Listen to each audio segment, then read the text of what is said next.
If you had an emotional conversation, I'm too sensitive. I said the wrong thing, I'm a terrible person. So you move really quick. One event, one word, one personality trait. We had to shift that because, again, your words have power. Okay, we know that. And what you think about yourself, your neuroplasticity and everything, it makes it real. One instance does not determine who you are. Today on Adjusting, we are talking about one of the most quietly devastating cognitive distortions out there, labeling. Yeah, this was an emotional episode, by the way. But if you are someone who is quick to label themselves as an imposter or a failure or you're awkward or I'm unworthy or I'm unlovable, have a seat. This episode is for you. We are going to address labeling, what it is, how it shows up in the body, who deals with it, when did it start. We're going to adjust the way we deal with it, the way imposter syndrome shows up, reclaim our worth, and then we're going to apply some helpful tools so that we can chip away at that glass box that we've put ourselves in under the label of being unworthy. We're going to do away with shame and lay it down. So grab your notebook, grab your coffee, or whatever you need, and welcome to Adjusting.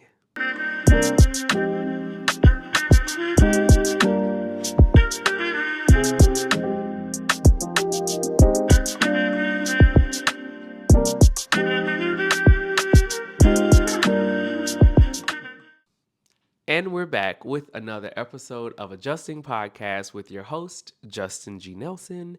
I feel like this episode might be the Mount Rushmore of episodes because I have a lot to say. I have a lot to say. And I'm really happy that in my discovery of cognitive distortions and the different types, that this one actually makes sense. And a lot of people do it. And a lot of people do it sometimes to justify their piss poor behavior. Yeah. So we're talking about labeling. Okay. But before I jump off into the deep end, welcome back. Thank you all for really tapping into the first 6 episodes of this season. Like, we're really doing some work. It was hard to really flesh out the difference between the various cognitive distortions we've talked about because they, in a way, sound the same, but they show up in different ways and they just fit different people differently. So thank you for your patience. Thank you for being open-minded to learning more about this topic of things. We'll get back to more specialized or specific topics as the season progresses. Um, yeah, so I'm really looking forward to finishing up this series with cognitive distortions.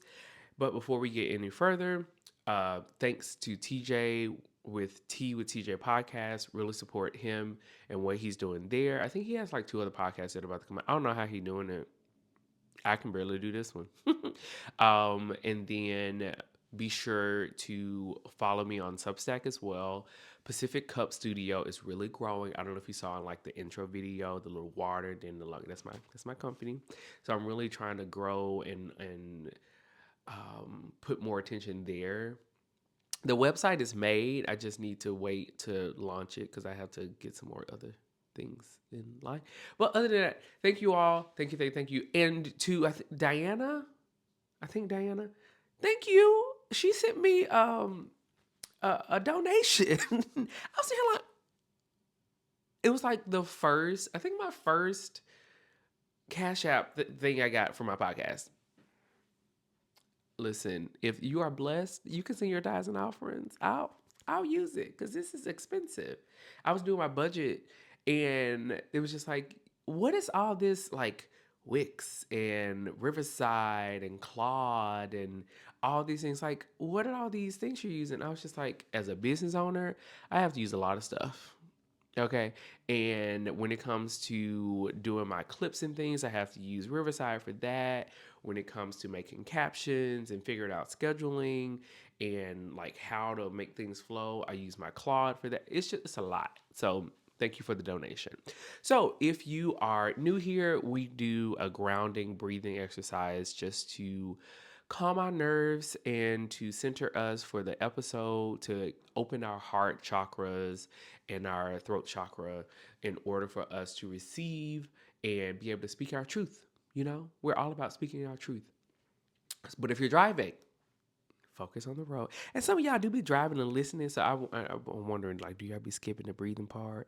Or y'all be like, with y'all eyes open? But if you're not, if you're driving, focus on the road. If you're home, find somewhere to sit, ground your feet, turn off the noise, okay?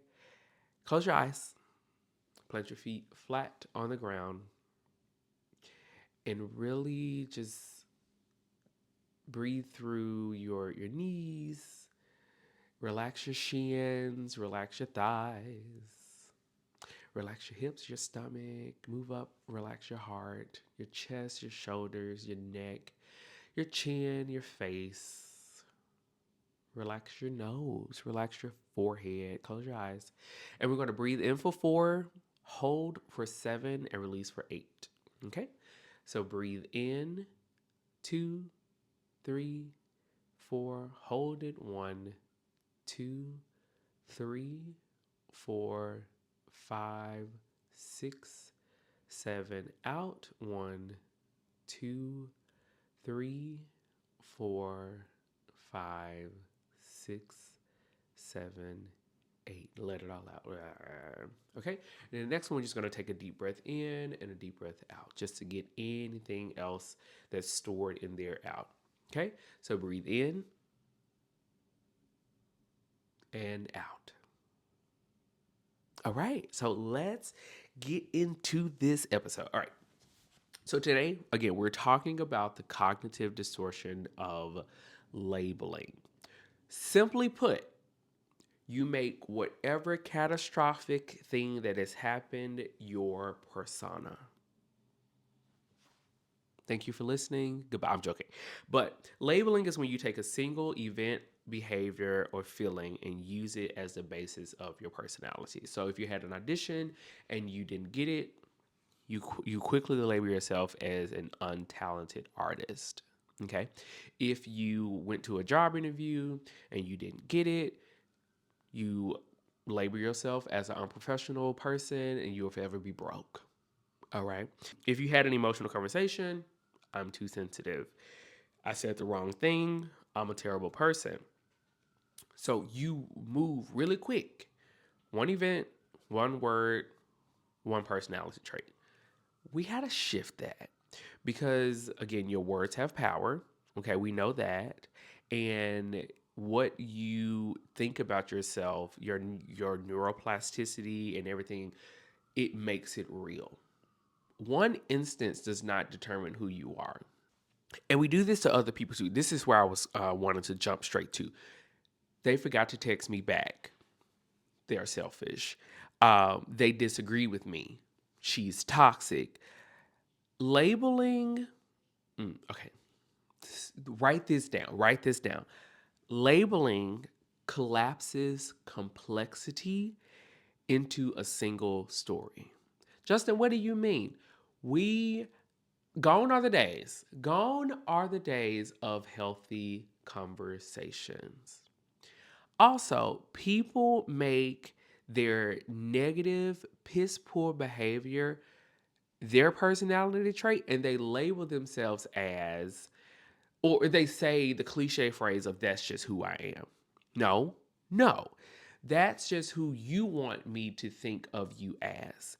Just because you lack the emotional maturity to do the work and get to the root of what it is that has created this false persona of who you claim to be, that's not my problem. Okay. And I refuse to let people who are nasty, rude, selfish, immature, dismissive to walk around as if that is okay. Send them this episode. Okay. And let them know we can sit down and talk about it. Because somebody hurt you And you're not going to go around hurting other people and say, that's just who I am. No, that's who you want me to think of you as. We're not doing it. So listen to this episode. So the core problem is label feels like facts. But they're narratives, and narratives can be changed. Once you accept a label is true, good or bad, okay, you start collecting evidence for it and ignoring everything that contradicts it. Yeah. So that's confirmation bias at work. You stop seeing your behavior as something you did and start seeing it as something you are, and that kills your sense of agency. So the real danger becomes labels become self-fulfilling. If you believe you're bad with money, you stop trying to budget because you just like, I'm just bad with money. So what's the point of me making a budget? I was like that, okay? But then I had a goal. And I said, the only way for me to get this goal and for me to get my new computer, my new phone, is for me to grow up and become good with money. Okay? So now I cook more at home. Clap. But if you believe you're not creative, you stop making things. You allow that one negative thing. You think, oh, I went on one bad date. I'm not worthy of love. I can't, I'm unlovable. I'm undateable. No. Why are you taking on the energy of something that had two people involved? Okay, there were two. It takes two to tango. Now, some people are tangoing with AI. That's just between them. I'm talking about you and I. Okay, it takes two to tango. So if you are taking on all the negative or the whatever energy that happened with that, we have to release it. Okay, that's why we're adjusting things. We're addressing it. Now that we know what it is, we can adjust, we can apply some things and let it go. But who develops a pattern? So it isn't random. Certain experiences create this. I always want to tap into that inner child. Okay, I want you to be able to just pause and say, when I was 10, I remember this happened. Or when I was in seventh grade, this happened. And I always go back to this type of scenario because of my nervous system. And I had to fight or flight in order to survive. Okay, so we kick into those childhood survival instincts from time to time in order to pacify a situation or get through something. But we need to get some adult instincts, okay? Sometimes we need to kick some people ass. We need to cuss people out. That's not I'm not a licensed mental health professional, so I can tell you that. Cuss people out. Cuss these folks out. So anyway, people who grew up in environments where they were frequently criticized, compared, critiqued, or given identity-based feedback, not you did something wrong, but you are wrong. This parenting, I'm loving and hating, but I'm loving this season of parenting where parents are allowing their children to express their emotions and are having healthy conversation. I don't want to say they're talking to them as if they're an adult or their peer, but they're talking to them with respect. It's just like, what made you feel this way? Why do you think? And like this one video, and I'm pretty sure I shared this before because it was just so good. This girl was just like, how did I know this was wrong if you never told me what was wrong? So you can't say I'm a bad child because you didn't give me everything I needed to know in order to be a good child. And sometimes experiences are created or happen for us to justify to have lived experiences. And so my at times my biggest gripe with people who had sheltered childhoods is that they don't get to experience much. And when the real world comes a knocking, they're running instead of opening the door to something that can be life changing. Anyway, stay focused. This is why I need scripts, okay? Because I will go off in the deep end and I'll be floating and just talking to myself. Anyway, so children of parents or caregivers who use shame as a discipline tool. You're so stupid. You're embarrassing. Why can't you be more like your brother or your sister? Like, I know y'all can relate to that. We just talked about shame in the Bible. in Bible study, as it relates to this book, An Unlikely Lent, and I think it was Barabbas, and how he was shamed. I came to the lesson late. I'll come back to it, but it was about Barabbas and had to do with different characters in the Bible who normally in the Lenten story who normally don't get the attention they deserve, but every person role in the story has something to do with it. So I'll come back to it. Anyway, people who experience chronic rejection, me, socially, romantically, professionally, and internalize that rejection as a verdict of their worth. So, listen, I experienced rejection in a lot of ways in elementary school. I was rejected from the step team, okay? And I was rejected from, it was something else. Was it basketball? Well, I probably wasn't rejected. I probably just sucked. But it was, I've experienced rejection, okay? And, oh, but we love a redirection. Mm. This is churchy and I like it. But, yeah, like, even I was talking to Ebony and I was just saying how we're in a season of a reframe, all right? And a lot of people get stuck with the rejection. But when we reframe it, it's just like, and it's not bypassing or just like it's just like, let me see the whole picture. Okay, let me see the big picture and not just this one piece of the puzzle, but I need to step back and reframe and say, actually, this wasn't right for me. And I'm glad God blocked it. Case in point, I told you about my ragtime auditions, and I went and I was just like, I really want this. And then my friend booked it. He was just like, child, listen, this is crazy. I had to learn the show in 2 weeks. And I was like, my God, I didn't need that because I would have quit. I would have quit. My Broadway debut, I would have quit. High achievers and perfectionists who were praised for performance so intensely that any failure felt like an identity crisis or their identity collapsed. Okay, these are all forms of labeling and who develops this pattern. People with anxiety or depression, you and I, both conditions amplify the inner critic and make negative self-labeling feel more true and more permanent.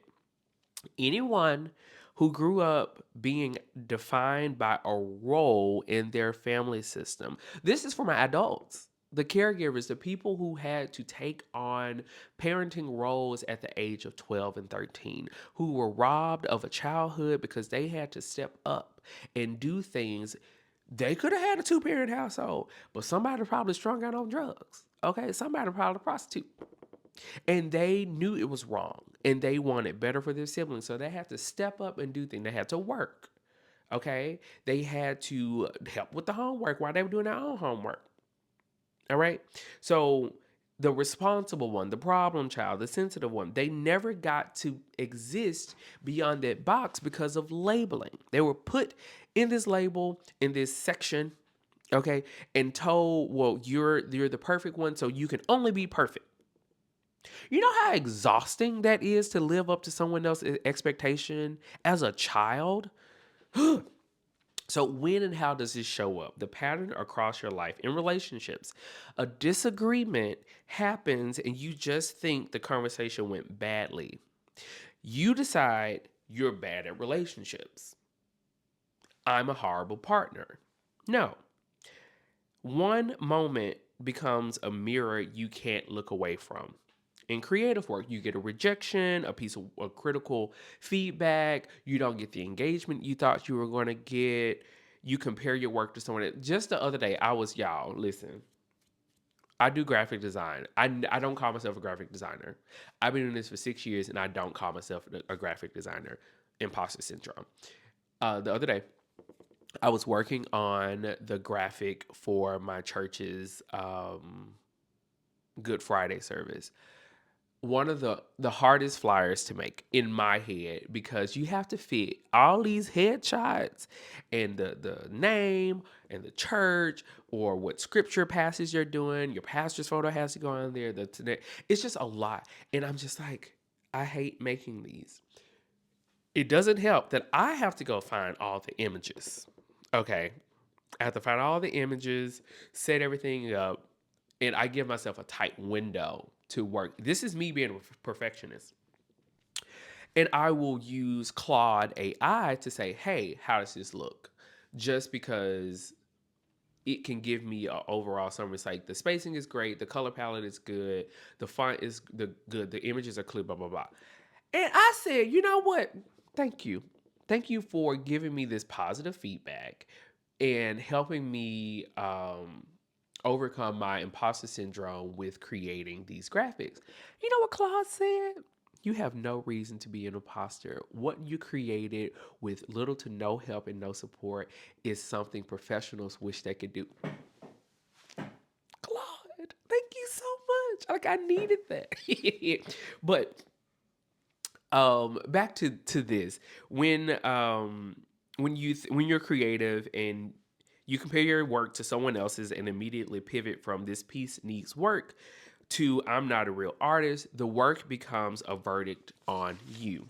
At work, you freeze in a meeting, you struggle with a project, or miss a deadline instead of addressing the specific situation. You go into full identity crisis mode. I'm a fraud. I shouldn't be here. Everyone's going to figure out I'm incompetent. Hello, imposter syndrome. We just talked about this. We'll come back to that though. In daily life, you forget to call someone back. My friend Theo was like, "You been MIA, bruh? I've been dealing with life. Okay, we in a war.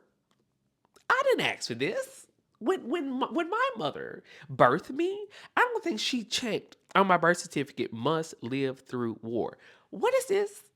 Okay, I went to school, college, grad school. None of those courses prepared me for war crisis management. Okay, oil prices going up, gas prices going up, and I'm just trying to stay alive. Uh, uh, staying alive. Okay, so of course, anxiety will creep in here and there. Sometimes I'll sleep next to anxiety because we don't know what's going on. But if I forget to call you back, if I get to text you back, don't take it personal. Double text me. I will respond. Okay? Send a voice memo because I listen to a lot of audiobooks. So I just press play, put my headphones in, keep going. Yeah, people say you're a bad friend. You eat the whole sleeve of cookies. I have no self-control. There goes my diet. You don't work out. I'm lazy. These quick, casual labels feel harmless, but they accumulate. We devalue ourselves. We make ourselves seem unworthy. They become the wallpaper of how we see ourselves. Now, this is a long one, but how this pattern develops.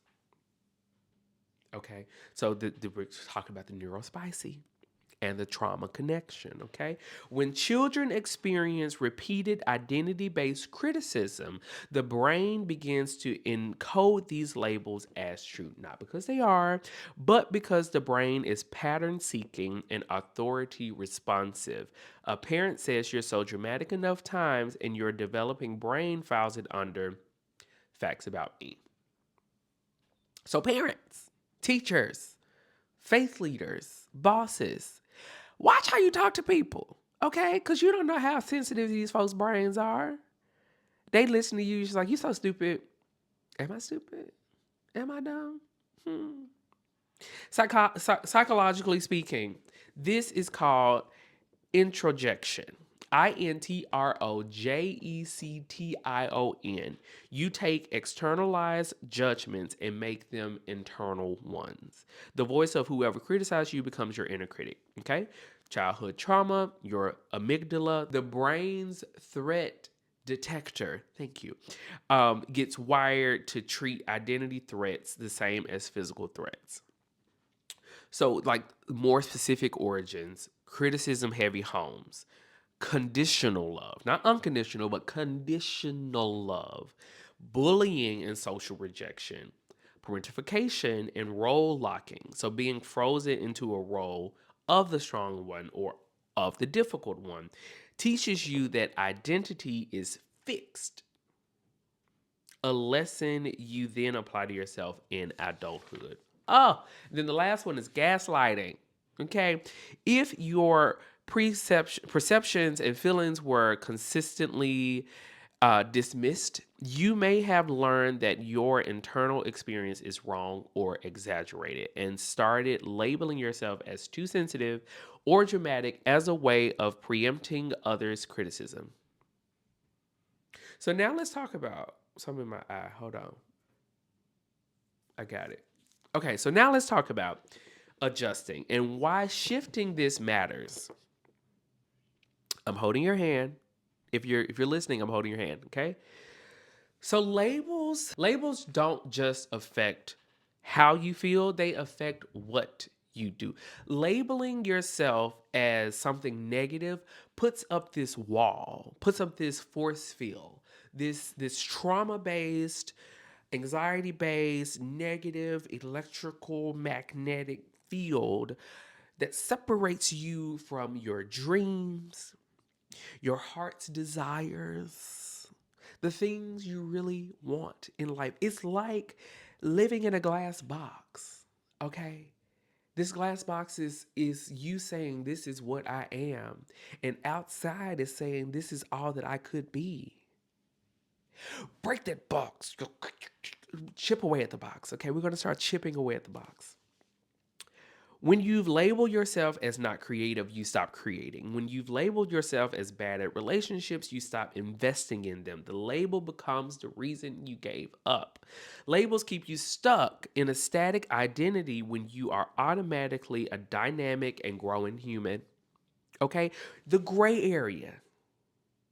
We have to learn to have fun in the gray. Okay? The curiosity and things, the unknown, learning again, getting back to new things, hobbies, those things, okay?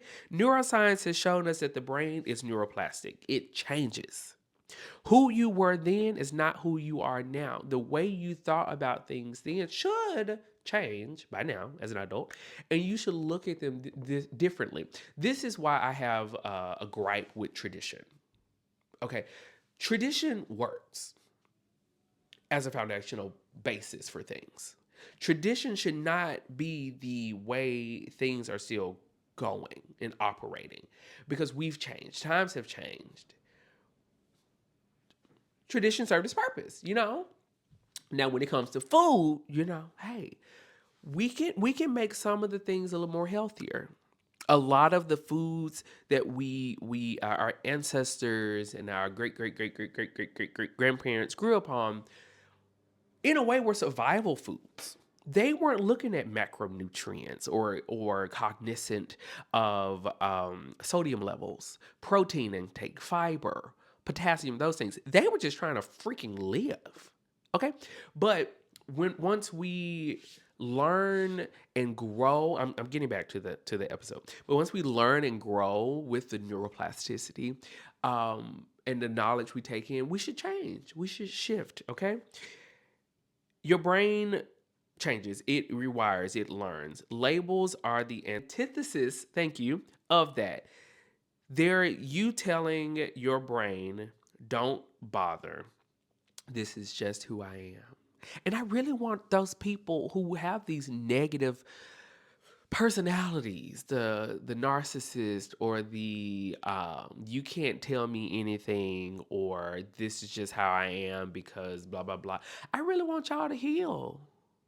Like I want y'all to be loved. I want y'all to have real friends and not be the bad girl clique that you think you have. Y'all fake as sorry. I don't want to cuss because my mama be listening, but your labels prevent self compassion. Okay, you can't offer yourself grace for making a mistake. If you've decided the mistake is proof of who you fundamentally are, shame is for people who are wrong. Okay, labeling keeps you in shame. Oh, but grace, my God, grace brings you out of that shame. Okay, ah. Relationship suffers. When you label yourself, you often stop showing up fully because you're afraid of confirming the label. And when you label others, you stop being curious about them. You've already written their story. Maybe that's why relationships suck. Okay, because you already labeled this person as toxic, trash, red flag, mama's boy, mama's girl, daddy's girl, whatever. And you're just like, no, baby, they probably had some childhood shit happen to them, and you labeling them, and they trying to find love in you.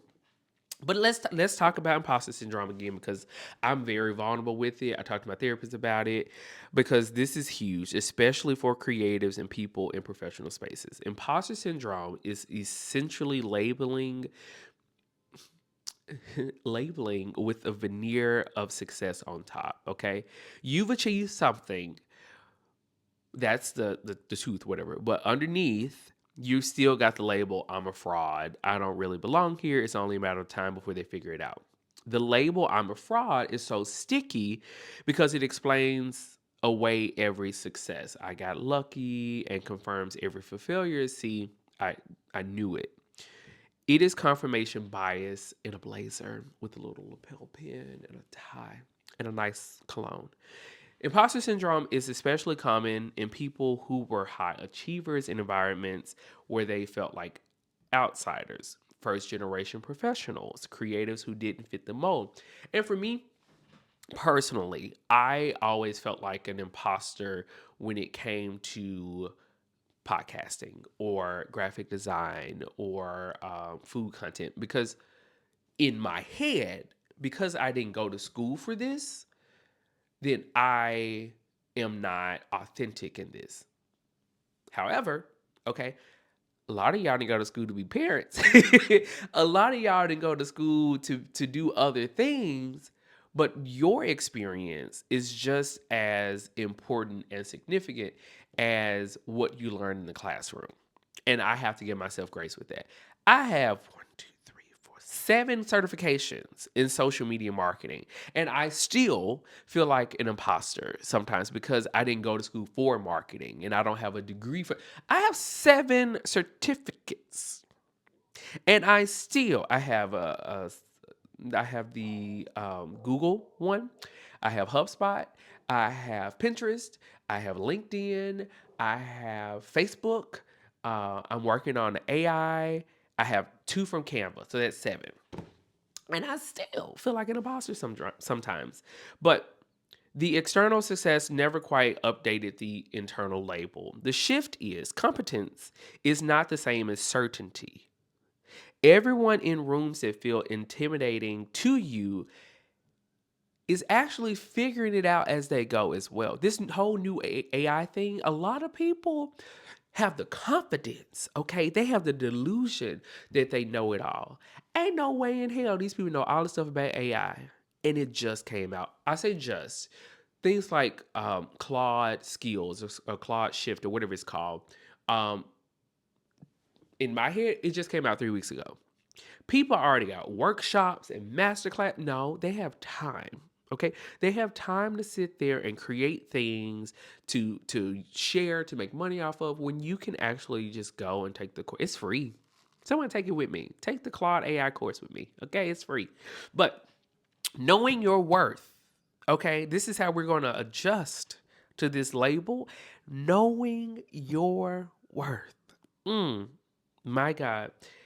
Knowing your worth isn't a mantra. It's not I'm enough on a sticky note, okay? It's not you are worthy on your bathroom window.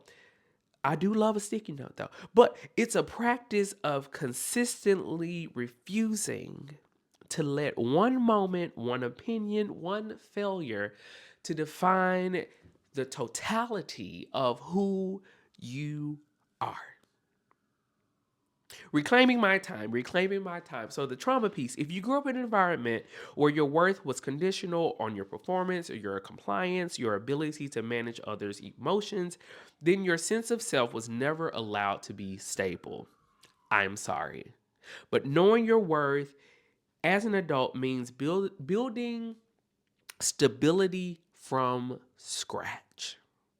Throw the old you away, baby. Okay, because we're building this from scratch, but vegan, because I'm vegan and I had to throw that in there. But this is brave, it's slow, but it's real work. Okay, and it's worth it because your future self deserves it. Uh-huh. Worth isn't earned by achievements. Okay, this is the hardest thing that we as humans uh, wrestle with, because we sometimes we need that physical, tangible award, that trophy, that plaque, that medallion, those things. Even for high achievers and perfectionists, it's hard for us to metabolize. But your value doesn't go up when you succeed and down when you fail.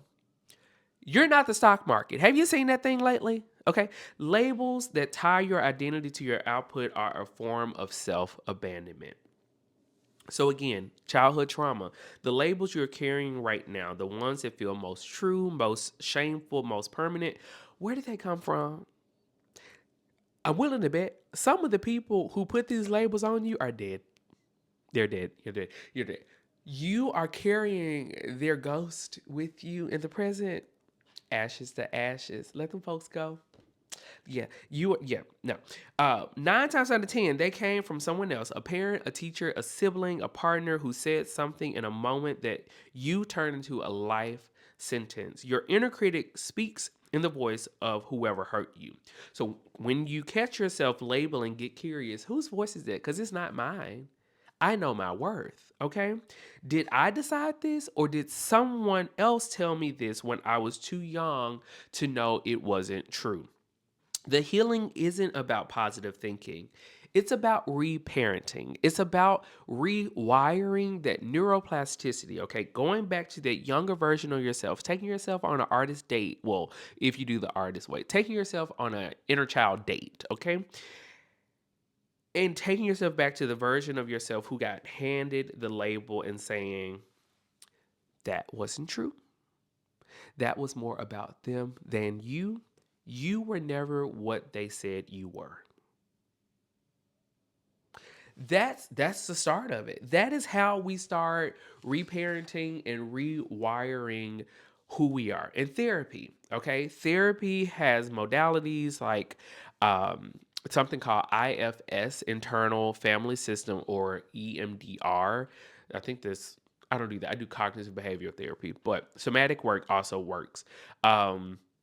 And these are effective methods for this. The inner critic isn't trying to hurt you, okay?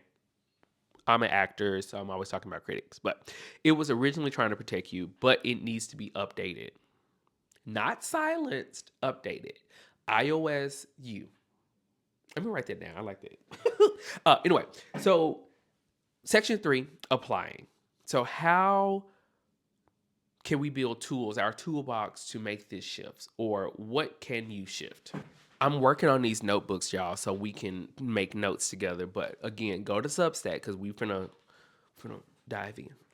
All right, language. This is the first thing we can shift is our language. Language as practice. Start replacing identity statements with behavior statements.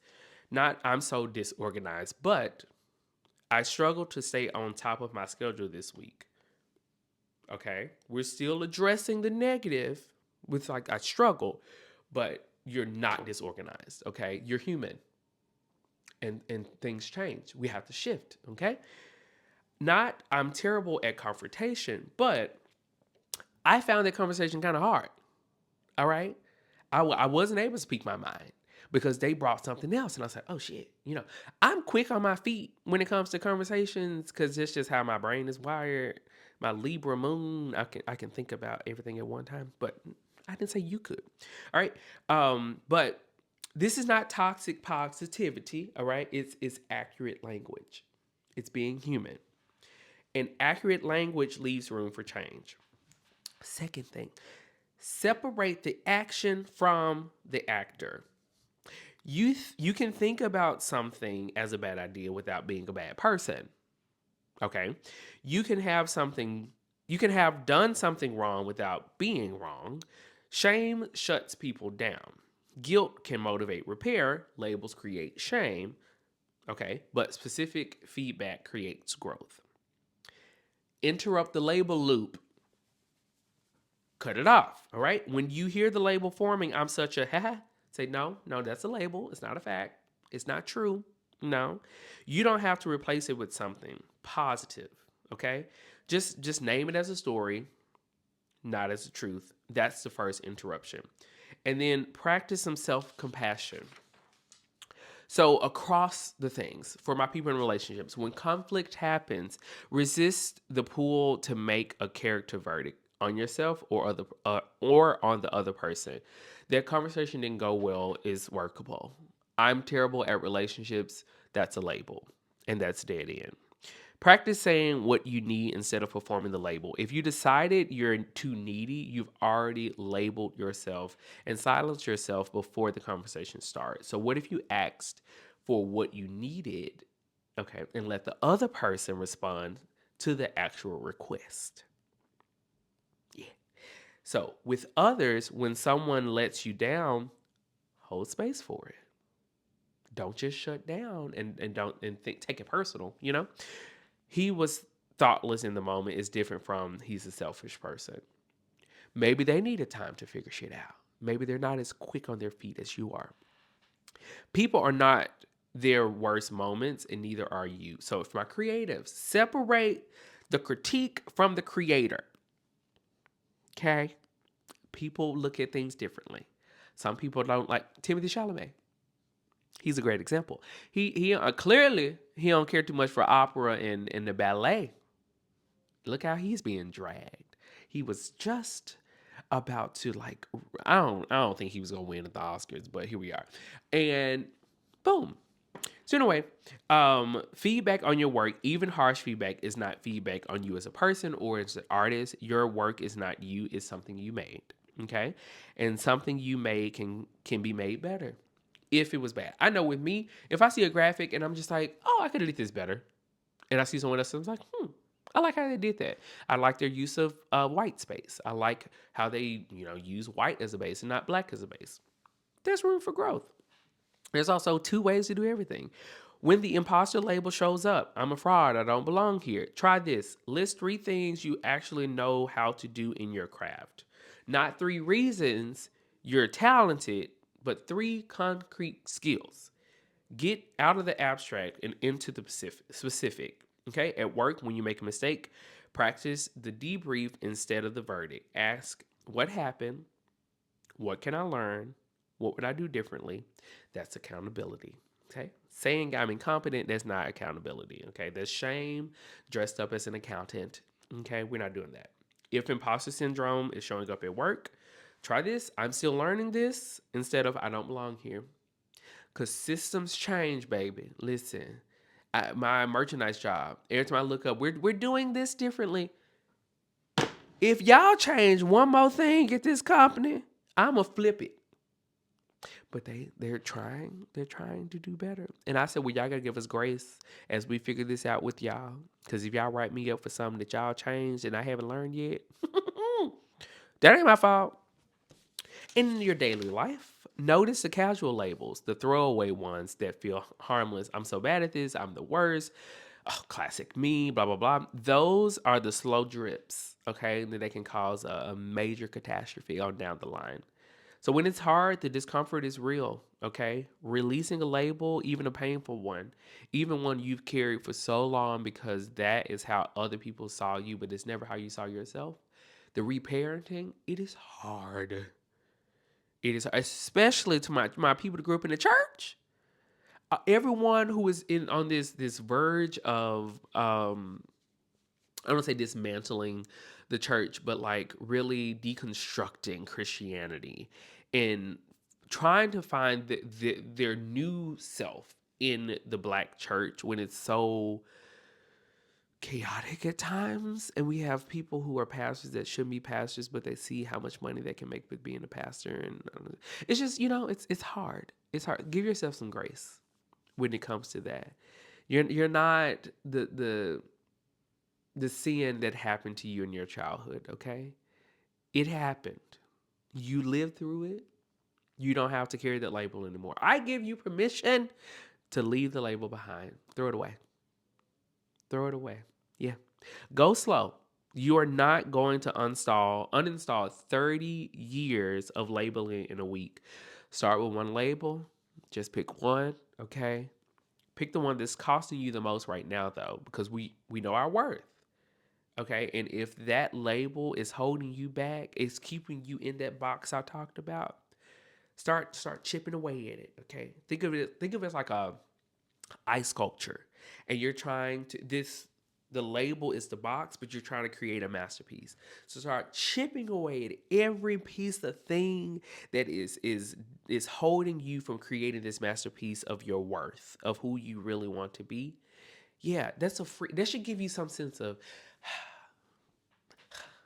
breathe through it, okay?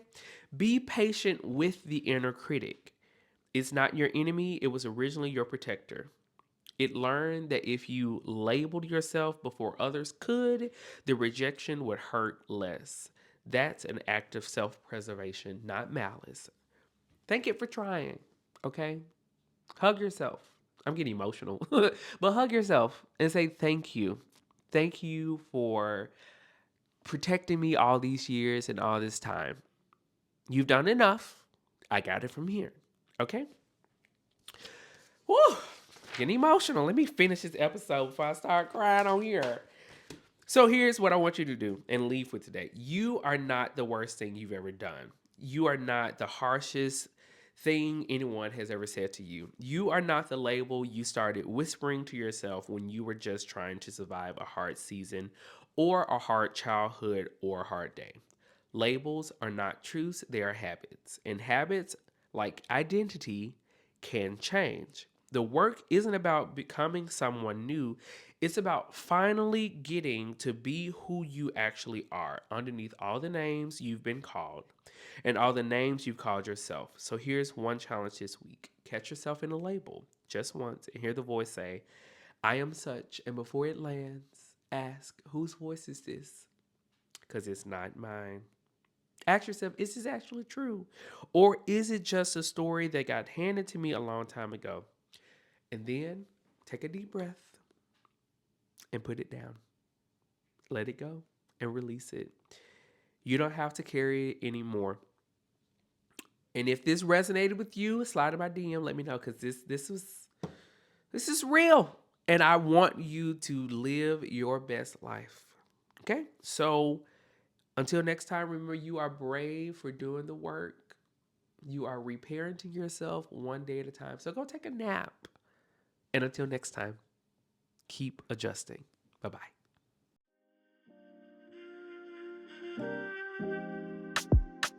Thanks for tuning in to this week's episode. I hope you take something away to help you make the adjustments you need.